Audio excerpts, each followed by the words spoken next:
মনে রাখবেন, যৌবনকালের নামাজ আর বৃদ্ধকালের নামাজ আকাশ আর পাতাল বেশকা। বৃদ্ধকালে তো আপনি নামাজ পড়তে বাধ্য, যাবেন কই? মসজিদ ছাড়া যাওয়ার কোনো জায়গা নাই। নাতি এখন আপনার সাথে আর কথা বলে না, সে কেজি স্কুলে পড়ে।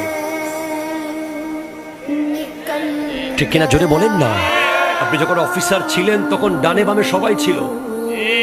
আপনি যখন রিটায়ার হয়ে গেছেন এখন আপনার আশেপাশে আর কেউ আসে না। কেন? তার ক্লাসের টাইম চলে যাচ্ছে, দাদার সাথে কথা বলতে নিষেধ করে দেওয়া হয়েছে, দাদির পাশে বসতে নিষেধ, পানের পিসকিতে আবার স্কুলের ড্রেস নষ্ট হয়ে যাবে। বলেন, দাদা আর দাদি কি গুগল বুঝে? দাদা আর দাদি কি